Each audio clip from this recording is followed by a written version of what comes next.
बिस्मिल्लाहिर्रहमानिर्रहीम अस्सलाम वालेकुम नाज़रीन तुसी देखते हो PTV नैशनल पेशावर और मैं तुहाडी होस्ट सैरिश मुनव्वर बुखारी और मेरे नाल मौजूद होन मलिक अरशद हुसैन। असी तुहानू वेलकम करने अपने प्रोग्राम में। साडा नंबर है 92111214। इस ते तुसी कॉल कर सो, मेरे नाल मलिक साहब नाल गपशप लगा सो, गलबात कर सो, कोई खूबसूरत जी गल होवे, कोई ऐसी अकवाले ज़री जेह्ड़ा तुस साडे नाल शेयर करना चाहो, यकीनन इस मीडियम के थ्रू तुसी सानू कॉल करके साडे नाल शेयर कर सकते हो। और जिस तरह कि तुहानू पता है साडा प्रोग्राम तुहाडी जेह्ड़ा है ते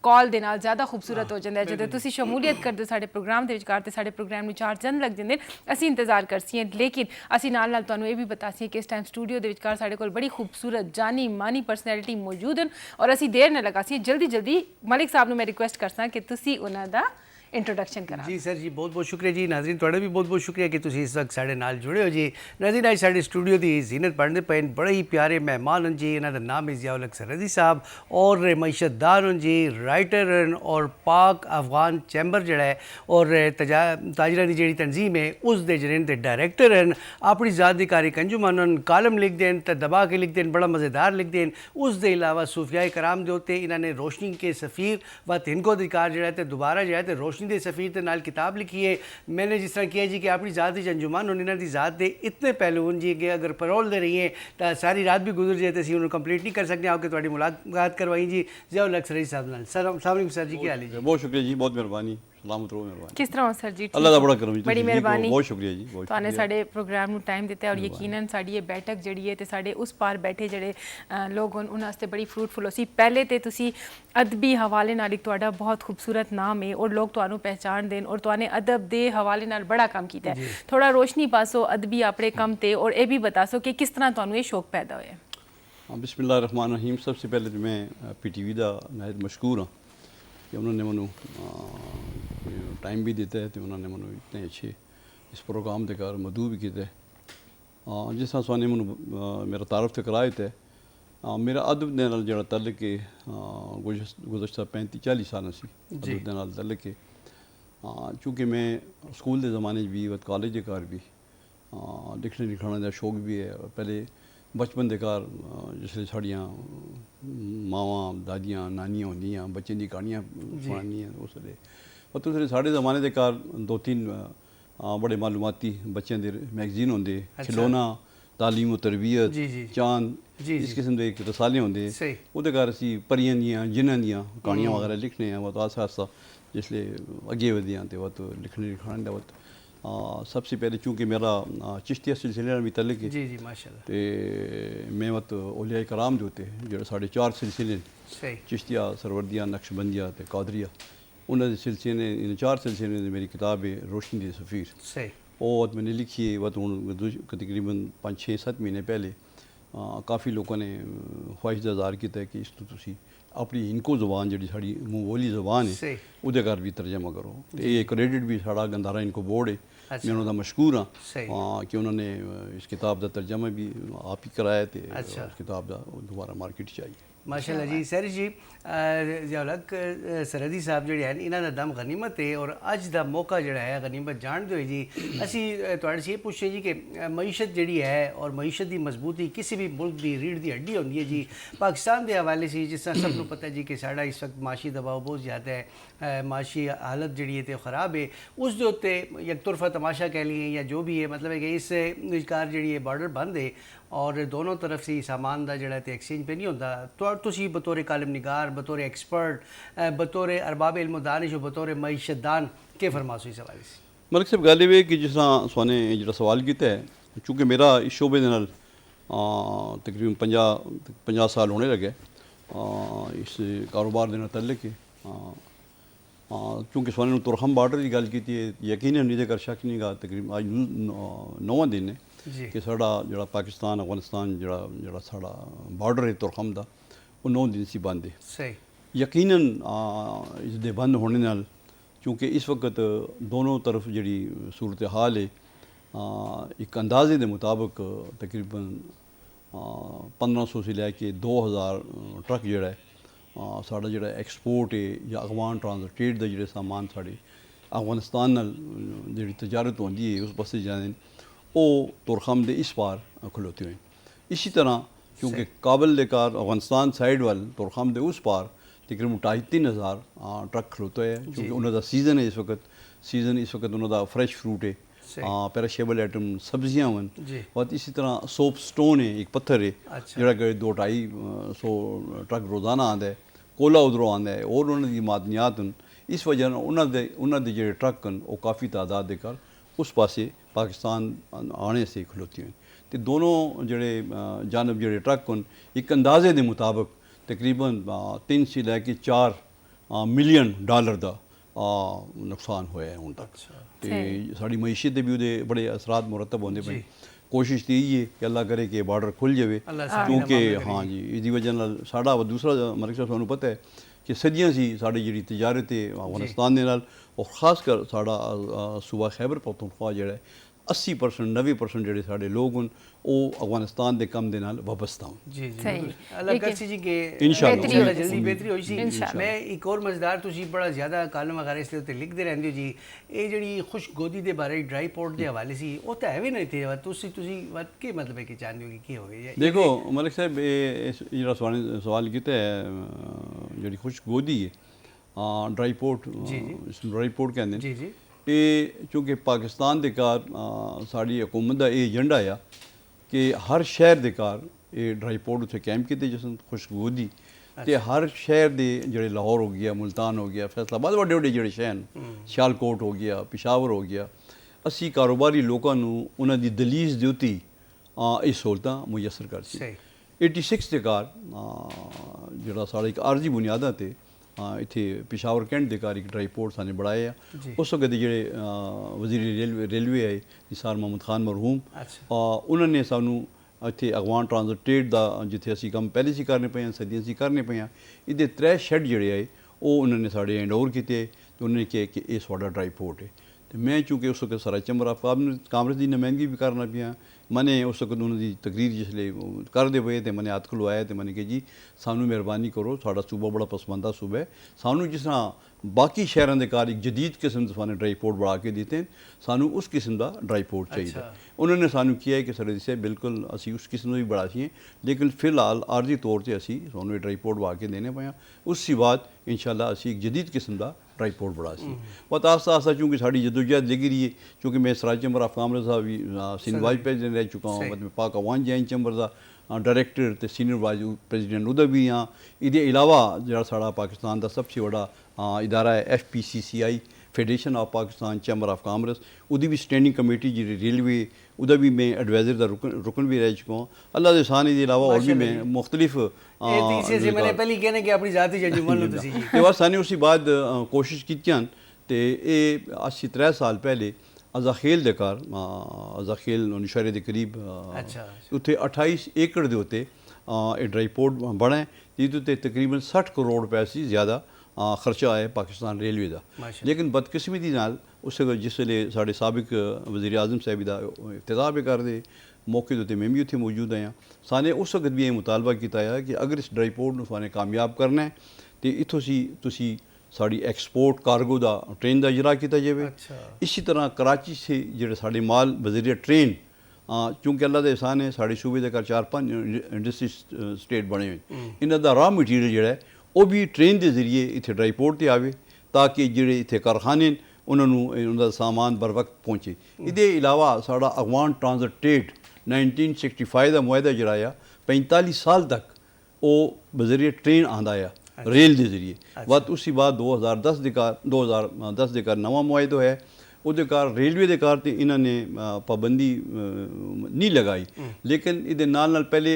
लूज कार्गो आंदा आ, मतलब कंटेनर कराची के कार खाली हो जाते व डब्बियां के कार लोड होंगे तो वह माल इतने ड्राई पोर्ट पर आ जाता है। लेकिन नवे एक जरा इन्होंने मुआहदा किया एक SRO भी 1-to-1, उस SRO के तहत लूज कार्गो जड़ा है वो असी नहीं लिया सकते। बंद कंटेनर के कंटेनर आसन और लोड होसन वो जासन वत अगे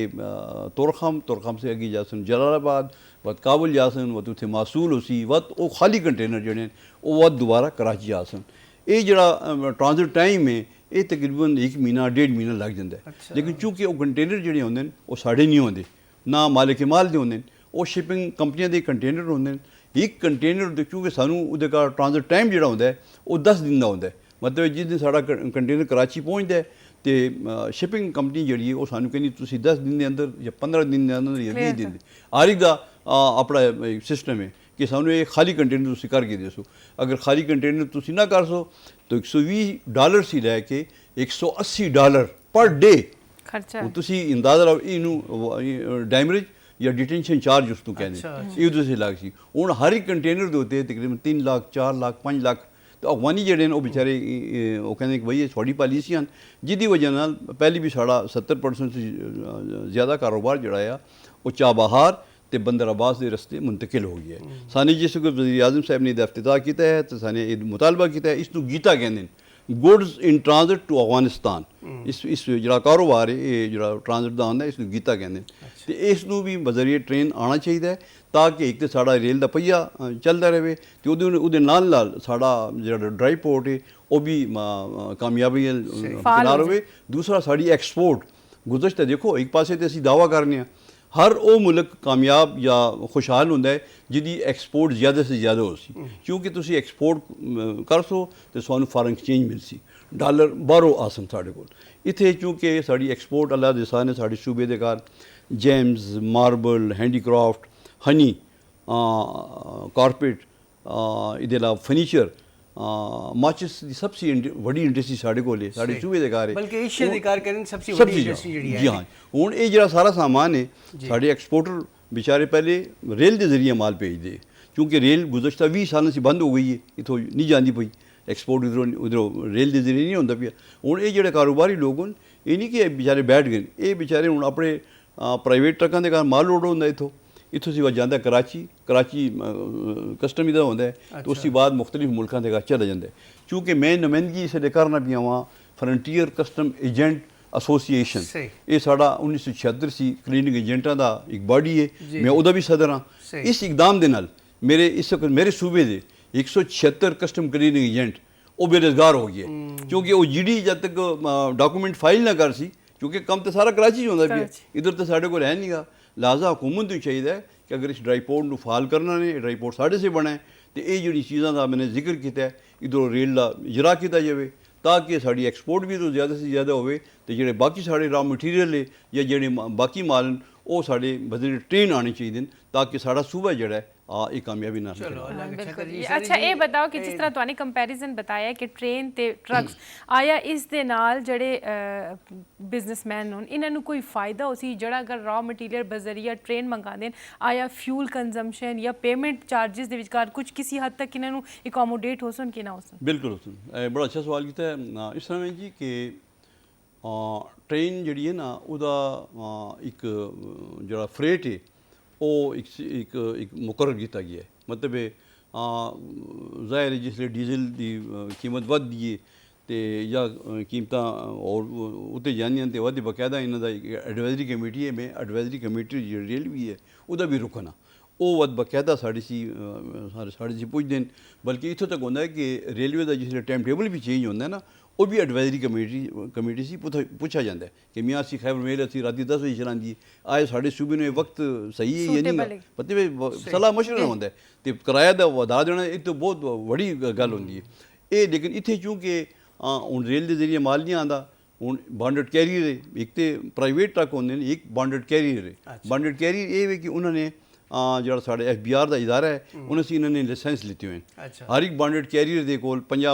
60 ਟਰੱਕ ਆਪਣਾ ਟਰੱਕ ਨਹੀਂ ਹੁੰਦਾ ਤੁਹਾਡਾ ਇਹਨਾਂ ਦਾ ਮੇਰਾ ਸਾਡੇ ਟਰੱਕ ਰਜਿਸਟਰ ਉਹਨਾਂ ਕੋਲ ਹੋਏ ਹੁੰਦੇ ਨੇ ਤੇ ਉਹਨਾਂ ਨੇ ਇੱਕ ਕਿਸਮ ਦਾ 3-4 ਕਰੋੜ ਰੁਪਇਆ FBI ਕੋਲ ਰੱਖਾ ਹੁੰਦਾ ਹੈ ਗਰੰਟੀ ਦਿੱਤੀ ਹੁੰਦੀ ਹੈ ਇਸ ਟਰੱਕ ਦੇ ਘਰ ਕੋਈ ਚੋਰੀ ਹੋ ਜਾਵੇ ਜਾਂ ਕੋਈ ਗਬਨ ਹੋ ਜਾਵੇ ਤਾਂ ਅਸੀਂ ਉਹਦਾ ਨੁਕਸਾਨ ਦੇ ਸੀ। ਹੁਣ ਬਗੈਰ ਬਾਂਡਡ ਕੈਰੀਅਰ ਦੇ ਅਸੀਂ ਨਾ ਟ੍ਰਾਂਜ਼ਿਟ ਦਾ ਮਾਲ ਲਿਆ ਸਕਦੇ ਹਾਂ ਨਾ ਜਿਹੜੇ ਸਾਡੇ ਇੰਪੋਰਟ ਟਰੱਕ ਆਉਂਦੇ ਨੇ ਉਧਰੋਂ ਅਸੀਂ ਉਹ ਲਿਆ ਸਕਦੇ ਹਾਂ। ਹੁਣ ਬਾਰਡਰ ਕੈਰੀਅਰ ਦੇ ਕਿਉਂਕਿ ਆਪਣਾ ਇੱਕ ਉਹ ਸਿਸਟਮ ਹੈ ਹੁਣ ਇੱਕ ਦਿਨ ਹੁਣ ਮੈਂ ਤੁਹਾਨੂੰ ਛੋਟੀ ਜਿਹੀ ਮਿਸਾਲ ਦੇਣਾ ਵਾ ਕਿ ਸਾਡੇ ਜਿਹੜੇ ਅਫਗਾਨ ਟ੍ਰਾਂਜ਼ਿਟ ਦੇ ਸਾਮਾਨ ਆਉਂਦੇ ਨੇ ਜਲਾਲਾਬਾਦ ਤੱਕ ਕਰਾਚੀ ਸੀ ਜਲਾਲਾਬਾਦ ਹੁਣ 40 ਫੁੱਟ ਦਾ ਕੰਟੇਨਰ ਜਿਹੜਾ ਹੈ ਤੇ ਉਹਦੇ ਕਾਰ ਜਿਹੜਾ ਕਿਰਾਇਆ ਹੈ ਅਮੂਮਨ ਕਿਰਾਇਆ 1,60,000 ਰੁਪਏ ਵੇ ਕਰਾਚੀ ਸੀ ਲੈ ਕੇ ਜਲਾਲਾਬਾਦ ਦਾ ਲੇਕਿਨ ਕਿਉਂਕਿ ਜਿਸ ਤਰ੍ਹਾਂ ਮੈਂ ਤੁਹਾਨੂੰ ਜ਼ਿਕਰ ਪੇ ਕਰਨਾ ਕਿ ਇਸ ਲਈ ਬਹੁਤ ਸਾਰੇ ਟਰੱਕ ਸਾਡੀ ਉੱਥੇ ਜਾਂ ਕੰਟੇਨਰ ਕਰਾਚੀ ਅਫਗਾਨਿਸਤਾਨ ਦੇ ਘਰ ਫਸ ਜਾਂਦੇ ਤੇ ਤੇ ਸਟਾਪ ਹੋ ਜਾਂਦੇ ਉਹਦੀ ਵਜ੍ਹਾ ਨਾਲ ਜਿਹੜਾ ਕਿਰਾਇਆ ਟਰੱਕਾਂ ਦੀ ਸ਼ਾਰਟੇਜ ਹੁੰਦੀ ਹੈ ਉਹ ਕਿਰਾਇਆ ਇੱਕਦਮ ਉੱਤੇ ਚਲਾ ਜਾਂਦਾ ਹੁਣ ਤਕਰੀਬਨ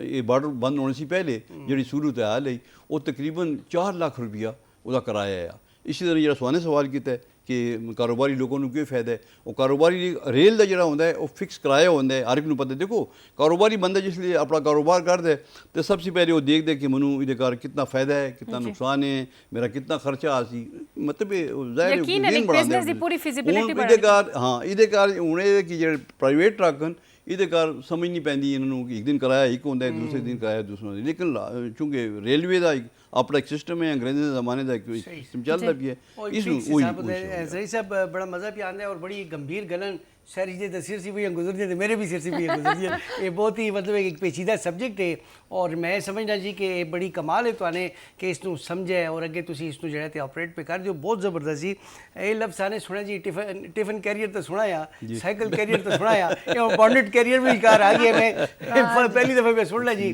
हूँ मैं इधर आना जी माशाल्लाह सरई साहब जड़े हैं तो उन्होंने दुनिया देखी है जी और बहुत सारे महाजां के उत्ते और मीशत के मास से माशाल्लाह लड़ते पे जी मैं उस सरहदी साहब के बारे की गल पूछना जो एक छोटा जहा बच्चा आ और पिशावर के किहड़े माले की कार पले बड़े हो तुसी जी और अपनी फैमिली के हवाले से अपनी तरह जी मिट्टी के प्यारी इनको के हवाले से कुछ मेरा तल्लक जो है ज़ाहिर है इस मिट्टी सी शहर के नाल ही मैं डबगरी का इलाका है मल्ला फरीदी खान जी जी उत्थे मेरी पैदाश हुई अच्छा तो चूँकि मेरा दादा खेल उस पासे आया तो मेरी वालदा जी आई वो करीमपुरे से अगे कोटला फिलवानान का माल है जी जी वो उत्थे दी आई अच्छा तो मैं बचपन के कार ही चूँकि उधर जोड़े मेरे मामे या मेरा जो नाना नानी है उन्होंने भी बड़ा ज़ाहिर लगाव तो होंदा है तो दोनों पासे मैं इधर भी कुछ दिन इधर ही रहने हैं बाद छुट्टी दिन उधर चले जाने हैं तो बाद इसी तरह चूँकि स्कूल के कार में काफ़ी स्कूलों के कार प्राइमरी स्कूलों जितनी हैं साढ़े ज़माने क्योंकि उस वेले तो ज़ाहिर असीं टाट दी बैठ के पढ़ने आ पक्खे भी साढ़े नहीं होंदे समझे ना फर्नीचर होंदे आ वो पक्खे भी असीं और रसीले छिकने आ तो उहदे कार सानी तालीमां हासिल कीतियां लेकिन ये साढ़े ज़माने के कार जिमनास्टिक नूं पीटी नूं बड़ा अहमियत होंदी ते क्योंकि मैं दुबला पतला होना आ तो वो कार मेरे अच्छे तरह पोजीशन भी आ जाती तो बाद इसी तरह मैं जितने भी तकरीबन प्राइमरी स्कूल हैं सरकी हो गया मच्छी अड्डा हो गया छेड़छान हो गया माला खुदादाद हो गया या साड़ा आसिए दे स्कूल इन्होंने सारिया स्कूलों के कार में इब्तदाई तालीम मैंने इतने हासिल की उसकी वजह यही कि पीटी का उस्ताद जो मेरा होंगे जिसे जिसे ट्रांसफर होंगे है ना वो मैं नाल लै जाता है क्योंकि साढ़े जमाने के कार इस एक गोला जहा बनाते तो उन्होंने अग लगा देंगे तो करो चैंज मारनी पैंती तो मैं दुबला पतला होना है तो करो कहीं कर कैच तो पिछले मेरे पैर भी नहीं लगते तो बस वो वजह नाल मैं मुख्तलिफ स्कूलों के घर भी पढ़ा बट आखिर से मैं मैट्रिक मेरे जो इस्लामी हाई स्कूल के घरों किया तो इसी तरह मैं इस शहर के घर ही बड़ो आया ਜਿਹੜੇ ਸਰ ਜੀ ਜਿਹੜੇ ਲਿਖਾਰੀ ਹੁੰਦੇ ਨੇ ਜਾਂ ਜਿਨ੍ਹਾਂ ਦੀ ਅਦਬ ਨਾਲ ਵਾਬਸਤਗੀ ਹੁੰਦੀ ਹੈ ਉਹਨਾਂ ਦੀ ਆਬਜ਼ਰਵੇਸ਼ਨ ਬੜੀ ਸਟਰੋਂਗ ਹੁੰਦੀ ਹੈ ਔਰ ਤੁਹਾਨੇ ਉਹ ਪਿਸ਼ਾਵਰ ਵੀ ਦੇਖਿਆ ਹੈ ਤੇ ਹੁਣ ਇਸ ਪਿਸ਼ਾਵਰ ਨੂੰ ਵੀ ਤੁਸੀਂ ਇੰਜੋਏ ਕਰਦੇ ਪਿਓ ਜ਼ਰਾ ਸਾਡੇ ਵਿਊਅਰਸ ਨਾਲ ਸ਼ੇਅਰ ਕਰੋ ਕਿ ਉਸ ਪਿਸ਼ਾਵਰ ਵਿੱਚ ਤੇ ਇਸ ਪਿਸ਼ਾਵਰ ਵਿੱਚ ਕਿੰਨਾ ਫਰਕ ਆ ਗਿਆ ਔਰ ਇਹ ਨਵੀਂ ਜਿੱਦਤ ਔਰ ਨਿਊ ਇਨੋਵੇਸ਼ਨਸ ਨਾਲ ਕਿੰਨਾ ਇਹ ਖੁਸ਼ਾਇੰਦ ਹੋਇਆ ਔਰ ਕਿੰਨਾ ਜਿਹੜਾ ਚੀਜ਼ਾਂ ਜਿਹੜਾ ਤੇ ਉਹ ਪੁਰਾਣੇ ਜਿਹੜੇ ਤਾਲੁਕਾਤ ਚੀਜ਼ਾਂ ਉਹਨਾਂ ਨੂੰ ਡਿਸਟਰਬ ਕਰੀਏ देखो जी गल ये कि ज़ाहिर है सवाने जो सवाल किया साड़ा जो जमाना है वो बड़ा एक हयात का जमाना है तो बड़े बड़े निके का लिहाज पास है बस खास कर साढ़े जो वालदैन है या जो साढ़े बजुर्ग है वो बिल्कुल इस तरह करते हैं कि शेर की नज़र देखते है समझते सोने का नवाला देंगे समझो ना मतलब है कि वो बाकायदा सही तरीके के उत्ते बच्चे की तरबियत भी करते जिहदी वजह हूँ साढ़े जमाने के करते मोबाइल तो ये शावां तो नहीं आई ना साने हकीकत ये कि माशाल्लाह मेरे बच्चे जड़े वो मेरे सी जितनी मैंने तालीम की है वो मेरे सी बहुत अगे लग गए लेकिन तुम यकीन कर सो मलिक साहब हूँ भी अंग्रेजी की उर्दू की हैंड राइटिंग जी मेरी है उन्हें सी ज़्यादा खूबसूरत है वो वजह ये कि साढ़े जमाने के कार बाकायदा तख्तियां के उत्ते समझे ना कलम दुआत दे नाल जेड दी नहीं बोंदी जी दी नहीं बोंदी उन्हें छोड़ पेन आ गए समझो सही दूसरे पेन आ गए जिहदी वजह ना हूँ साढ़े तो देखो वो वक्त गुजारा है तो बड़ा अच्छा है जो सवाने सवाल किया यकीनी जेकर पहले जो साड़ा जमाना है ਉਹ ਤੇ ਅਸੀਂ ਕਹਿੰਦੇ ਕਿ ਬੜਾ ਇੱਕ ਅੱਛਾ ਜ਼ਮਾਨਾ ਹੈ, ਸੁਨਹਿਰੀ ਦੌਰ ਵੀ ਹੈ। ਹੁਣ ਅੱਜ ਕੱਲ੍ਹ ਦਾ ਜਿਹੜਾ ਜ਼ਮਾਨਾ ਹੈ, ਜ਼ਾਹਿਰ ਹੈ ਹੁਣ ਵਕਤ ਦੇ ਨਾਲ ਚੀਜ਼ਾਂ ਚੇਂਜ ਹੋ ਗਈਆਂ, ਲੇਕਿਨ ਮੈਂ ਹਮੇਸ਼ਾ ਹੀ ਗੱਲ ਕਰਨਾ ਆਪਣੇ ਬੱਚਿਆਂ ਨੂੰ ਵੀ ਕਹਿਣਾ ਕਿ ਵੱਡੇ ਛੋਟੇ ਦਾ ਤੁਸੀਂ ਜੇ ਕੁਝ ਵੀ ਹੈ ਤੁਸੀਂ ਉਹਨਾਂ ਦਾ ਰਿਸਪੈਕਟ ਵੀ ਕਰੋ, ਉਹਨਾਂ ਦੀ ਇੱਜ਼ਤ ਵੀ ਕਰੋ ਤੇ ਉਹਨਾਂ ਸੇ ਕੁਝ ਸਿੱਖਣੇ ਦੀ ਕੋਸ਼ਿਸ਼। ਦੇਖੋ ਸਾਨੇ ਜਿਹੜੀਆਂ ਇਹ ਗੱਲਾਂ ਜਿਹੜੀ ਮੈਂ ਤੁਹਾਡੇ ਨਾਲ ਸ਼ੇਅਰ ਕੀਤੀਆਂ, ਜ਼ਾਹਿਰ ਸਾਨੇ ਆਪਣੇ ਬਜ਼ੁਰਗਾਂ ਸੇ ਸਿੱਖੀਆਂ ਤੇ ਜ਼ਰੂਰਤ ਇਸ ਨੰਬਰ ਦੀ ਹੈ ਕਿ ਛੋਟੇ ਜਿਹੜੇ ਸਾਡੇ ਬੱਚੇ ਜਾਂ ਜਿਹੜੀ ਨਵੀਂ ਜਨਰੇਸ਼ਨ ਹੈ ਉਹ ਸਾਡੇ ਸੇ ਕੋਈ ਇਬਰਤ ਵੀ ਉਹਨਾਂ ਨੂੰ ਲੈਣੀ ਚਾਹੀਦੀ ਹੈ ਕਿ ਬਈ ਸਾਡੇ ਬਜ਼ੁਰਗਾਂ ਨੇ ਕਿਸ ਤਰ੍ਹਾਂ ਇੱਕ ਟਾਈਮ ਗੁਜ਼ਾਰਿਆ ਤੇ ਮੈਂ ਤਾਂ ਸਮਝਦਾ ਕਿ ਅਗਰ ਇਸ ਕਿਸਮ ਦਾ ਜਿਸ ਤਰ੍ਹਾਂ ਸਾਨੇ ਵਕਤ ਗੁਜ਼ਾਰਿਆ ਤਾਂ ਅਗਰ ਇਹ ਲੋਕ ਵੀ ਇसी तरह ही अगर अपना वक्त गुजारते तो यकीन है बड़ा खुशगवार जिंदगी गुजार सकते। ਬਹੁਤ ਖੂਬ ਜੀ ਸਰੀ ਸਾਹਿਬ, ਮੈਂ ਦੇਖਣਾ ਤੁਹਾਡੇ ਜਿਹੜੇ ਕਾਲਮ ਮੈਂ ਪੜ੍ਹਨਾ ਨਾ ਜੀ, ਤੇ ਮੈਂ ਬੜੇ ਦਿਲਚਸਪੀ ਨਾਲ ਪੜ੍ਹਨਾ ਜੀ। ਤੁਸੀਂ ਬਿਲਕੁਲ ਮਤਲਬ ਹੈ ਕਿ ਟੂ ਦੀ ਪੁਆਇੰਟ ਲਿਖ ਦਿਓ, ਤੁਸੀਂ ਅਖਬਾਰ ਟ੍ਰਾਂਸਲੇਟਰੇਟ ਦੇ ਲਿਖ ਦਿਓ ਔਰ ਉਸ ਦਾ ਕੋਈ ਪਹਿਲੂ ਤੁਹਾਨੇ ਨਹੀਂ ਛੋੜਾ। ਔਰ ਇसी तरह ਸੀ ਜਿਹੜਾ ਤੇ ਡਰਾਈਪੋਰਟ ਦੇ ਹਵਾਲੇ ਸੀ ਇਹ ਜਿਹੜਾ ਤੇ ਤੁਸੀਂ ਰਾਈਟਿੰਗ ਕਰਦੇ ਹੋ, ਇੱਕ ਤਰਫ ਤਾਂ ਜਿਹੜਾ ਤੇ ਬਿਲਕੁਲ ਕਮਰਸ਼ੀਅਲਿਜ਼ਮ ਹੈ, ਕਮਰਸ਼ੀਅਲ ਪੁਆਇੰਟ ਆਫ ਵਿਊ ਸੀ ਤੁਸੀਂ ਜਿਹੜਾ ਤੇ ਆਪਣੀ ਜਿਹੜਾ ਨੁਕਤੇ ਨਜ਼ਰ ਪੇਸ਼ ਕਰਦੇ ਹੋ। ਦੂਸਰੀ ਤਰਫ ਤੁਹਾਡੇ ਅੰਦਰ ਇੱਕ ਸੂਫੀ ਹੈ जिस ते इतनी ज़बरदस्त किताब लिखी है, तो बड़ी मेहरबानी तो मुझे दी जी, तो वो बहुत खूबसूरत है, मैंने बड़ा इंजॉय किया जी और बड़ा अच्छा। एक तुहाडी किताब है जी ते एक जी ते मुजाहिद बिन सईद गिलानी साहब ने, ये पेशावर की दो वड्डियां शख्सियत हैं जिन्होंने पेशावर की और साढ़े सरहद सूफिया कराम नूं वो किया। इस दे हवाले से जरा बताओ कि ये जर्नी है और दूसरी जगह ते तुसी सईद जड़ा ते इनायत बादशाह साहब तो इन्हां दे नाल तुहाडा जड़ा ते वाबस्तगी भी है, चिश्ती सिलसिला है, कुछ थोड़ी जी रोशनी इस हवाले से। मलिक साहब किस तरह है कि जिस तरह तुहाने मेरे कालमात का जिक्र किया है, मैं थोड़ी मालूमात दे कार ये भी इजाफा करा तो अपने चाहने जेह्ड़े मेरा प्रोग्राम देखते पे मेरे जेह्ड़े कालम हैं वो यकीन मोहकम के नाम से सारे अखबार छाए होंगे जी। मैंने हूँ उदा एक इन्होंने कालमां का एक मजमूआ जी जिहदे कार मेरे जितने भी कालम हैं खास जेह्ड़े कालम हैं तो उन्होंने कट्ठा करके वो मेरी जी किताब है इंशाल्लाह एक महीने खंड देकर वो मार्केट देकर आज जी हाँ वो मैंने सारे कालमों इकट्ठा कर लेते तो उसी यकीन मोहकम उसका नाम भी रखा मैंने तो इंशाल्लाह वो जो कालम लोगों को पता भी लग सन कि मेरे केड़े कालम हैं। दूसरा सवाल जो सुने किया जिस तरह मैंने सुन किया कि मेरा तल्लक जोड़ा है वो औलिया कराम दे नाल है, खासकर चिश्तिया सिलसिले ने मेरे जो मुर्शिद है हज़रत पीर सैयद मस्तान शाह रहमतुल्लाह अलैह उन्होंने 4 साल हो गए ने पर्दा फरमा गए तो बस ये जे कुछ अगर मैं अल्लाह ताला ने मैंने इज्जत दी है नबी पाक सल्लल्लाहु अलैहि वसल्लम सदके तो उन्होंने नज़र हनायत है, नज़र करम है, उन्होंने मेरे ते बहुत बड़ा उन्होंने नज़र आई तो जितनी भी अगर ये मैंने सादत भी मिली है तो मैं समझना हाँ कि ये मेरे मुर्शिद का बहुत बड़ा किरदार है। बल्कि यकीन कर सो कि जी मैंने किताब लिखी है रोशनी दी सफ़ीर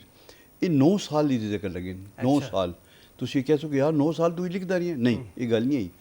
मैंने इन्होंने 9 सालों के कार 3 दफ़ा मैं हिंदुस्तान गया हुआ। अच्छा उसकी वजह यह है कि साढ़े चिश्तिया सिलसिले के बाकी भी जितने सिलसिले हैं ये बहुत सारे साढ़े जोड़े औलिया कराम हैं ये हिंदुस्तान के कार हैं। हूँ खाली दिल्ली के कार 28 औलिया कराम हैं, 28 औलिया कराम तो दिल्ली नो औलिया कराम की चौकट कहते तो अल्लाह का एहसान है। मैं देखो जी दिल्ली जिसले इंडिया गया वहाँ निज़ामुद्दीन औलिया इसी तरह जेह्ड़े साढ़े हज़रत बख्तियार काकी रहमतुल्लाह अलैह वत ख्वाजा गरीब नवाज़ हैं। अच्छा वत मैं पानीपत गया वहाँ दुनिया के 2.5 कलंदर एक कलंदर साढ़ा अबू अली कलंदर उत्थे पे हैं व शमशुद्दीन तुर्क पानीपत जेह्ड़े कि जेह्ड़े साढ़े अपना साढ़े जेह्ड़े औलिया कराम है साबर पाक रहमतुल्लाह अलैह उन्होंने खलीफा कली रशीद दे उन्होंने शमशुद्दीन तुर्क पानीपत जेह्ड़े ये उन्होंने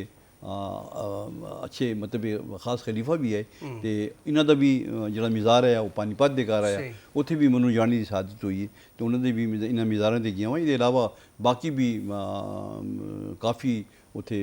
इंडिया के घर बाकी जितने भी औलिया कराम हैं तो वो घर मैनू जाने का इतफाक होया तो ये सारी उन्होंने बरकत ही मेरे पीर साहब की दुआ ही तो जिदी वजह मैं वो जी किताब हुई वो पाए तकमील तक पहुंची। मनी जी जड़ा ना तो मस्तान शाह सरकार की जी एक तस्वीर है जी वो एक तुहाडे कार की कार जी वो किसी को लिंगी और एक तस्वीर उन्होंने मैंने देखी है डॉक्टर खालिद मुफ्ती देखो जी जी हाँ बिल्कुल वो किसी को लिंगी जी कहते हैं कि तस्वीर नहीं पढ़वाना ही नहीं देंदे खालिद मुफ्ती साहब दी भी बड़ी उन्हां नाल मोहब्बत है और बारहा जदों भी उन्हां नाल बैठने दा मौका मिला है बगैर प्रोग्राम दे और बहुत ज्यादा उन्हां दी अकीदत खालिद जान ने मेरा बहुत पुराना तल्लुक है बल्कि डॉक्टर होने से पहले दा भी तल्लुक है उन्हां तो हकीकत देकर कोई शक नहीं गा कि उन्होंने तो मेरे मुर्शिद की बड़ी खास अनायत भी है तो इस शान वो भी मनते भी हैं तो खालिद दे नाल ਕਾਫੀ ਮੌਜੂਦ ਦੇ ਉੱਤੇ ਇਹਨਾਂ ਮੌਜੂਦ ਦੇ ਉੱਤੇ ਅਸੀਂ ਕਾਫੀ ਜ਼ਿਆਰਤਾਂ ਦੇ ਵੀ ਅੱਗੇ ਪਿੱਛੇ ਜਾਂਦੇ ਰਹਿੰਦੇ ਹਾਂ ਤੇ ਚूंकि ਉਹਨਾਂ ਦੇ ਵੀ ਬੜਾ ਕਰੀਬ ਸਾਡੇ ਮੁਰਸ਼ਿਦ ਨਾਲ ਬੜਾ ਕਰੀਬੀ ਰਿਸ਼ਤਾ ਵੀ ਹੈ ਤੇ ਉਹ ਵੀ ਇਹਨਾਂ ਸ਼ਾਵਾਂ ਦਾ ਬੜਾ ਦਿਲਦਾਦਾ ਵੀ ਹੈ ਤੇ ਬਾਕੀ ਵੀ ਜਿਹੜੇ ਲੋਕ ਹਨ ਤੁਸੀਂ ਮਾਸ਼ਾਅੱਲਾ ਸੋਨਾ ਅਨੈਤ ਬਾਦਸ਼ਾਹ ਦੀ ਗੱਲ ਕੀਤੀ ਉਹਨਾਂ ਦੇ ਦੋ ਸਾਹਿਬਜ਼ਾਦੇ ਨੇ ਇੱਕ ਸਜਾਦ ਬਾਦਸ਼ਾਹ ਵੱਡੇ ਨੇ ਤੇ ਜਿਹੜੇ ਛੋਟੇ ਨੇ ਸੀ ਇਸ ਕੋਈ ਜਿਹੜੀ ਗਦੀ ਨਸ਼ੀਨ ਉਹਨਾਂ ਦੇ ਅਨੈਤ ਬਾਦਸ਼ਾਹ ਤੇ ਅੱਲਾਹ ਤਾਲਾ ਉਹਨਾਂ ਨੂੰ ਵੀ ਉਹਨਾਂ ਦੇ ਦਰਜਾਤ ਬੁਲੰਦ ਕਰੇ ਤੇ ਉਹਨਾਂ ਨੇ ਵੀ ਸਾਡਾ ਤਲਕ ਹੈ ਇਸੇ ਤਰ੍ਹਾਂ ਸਿਲਸਿਲਾ ਹੈ ਇਨਸ਼ਾਅੱਲਾ ਇਸੇ ਤਰ੍ਹਾਂ ਚੱਲਦਾ ਰਹੇ ਇਨਸ਼ਾਅੱਲਾ ਜੀ ਜਜ਼ਾਕੁਮੁੱਲਾ ਜੀ ਅੱਲਾਹ ਤਾਲਾ ਤੁਹਾਨੂੰ ਜਿਹੜਾ ਤੇ ਜਜ਼ਾਏ ਖੈਰ ਦੇਵੇ ਕਿ ਤੁਹਾਨੂੰ ਆਪਣਾ ਕੀਮਤੀ ਵਕਤ ਜਿਹੜਾ ਤੇ ਕੱਢਿਆ ਜੀ ਔਰ ਤਸ਼ਰੀਫ ਲੈ ਕੇ ਆਏ ਹੋ ਬਸ ਸਾਡੇ ਕੋਲ ਟਾਈਮ ਜਿਹੜਾ ਤੇ ਸਲਾਟ ਇਤਨਾ ਹੀ ਹੈ ਸਰ ਜੀ ਹੁਣ ਜਿਹੜਾ ਸੀ ਜਿਹੜਾ ਤੇ ਜੀ ਬਿਲਕੁਲ ਜੀ ਅਸੀਂ ਸਰ ਬੜੇ ਮਸ਼ਕੂਰ ਹਾਂ ਤੁਹਾਡੇ ਇਨਸ਼ਾਅੱਲਾ ਗਾਏ ਬਗਾਏ ਤੁਹਾਨੂੰ ਬੁਲਾਉਂਦੇ ਰਹਿਸੀਏ ਇਸ ਨਸ਼ਿਸਤ ਦੇ ਵਿਚਕਾਰ ਤੁਹਾਡੇ ਸੀ ਸਾਨੂੰ ਹੋਰ ਵੀ ਬਹੁਤ ਸਾਰੀਆਂ ਮੁਫੀਦ ਗੱਲਾਂ ਜਿਹੜਾ ਸੁਣਨੇ ਨੂੰ ਮਿਲ ਸਨ ਸਾਡੇ ਮੇਰੇ ਦਿਲ ਦੀ ਬੜੀ ਸ਼ਾਵਾਂ ਐਸੀ ਆਈਆਂ ਤਸ਼ਰੀਕੀ ਲਾ ਰਹਿੰਦੀ ਹੈ ਇਨਸ਼ਾਅੱਲਾ ਜ਼ਿੰਦਗੀ ਰਹੇ ਇਨਸ਼ਾਅੱਲਾ ਅਸੀਂ ਤੁਹਾਡੇ ਮਸ਼ਕੂਰ ਹਾਂ ਸਰ ਬਹੁਤ ਮਿਹਰਬਾਨੀ ਪੀਟੀਵੀ ਦਾ ਵੀ ਬੜਾ ਮਸ਼ਕੂਰ ਹਾਂ ਜੀ ਬਹੁਤ ਸ਼ੁਕਰੀਆ ਅੱਲਾਹ ਤਾਲਾ ਤੁਹਾਨੂੰ ਜਜ਼ਾਏ ਖੈਰ ਦੇਵੇ ਆਮੀਨ ਬੜੀ ਮਿਹਰਬਾਨੀ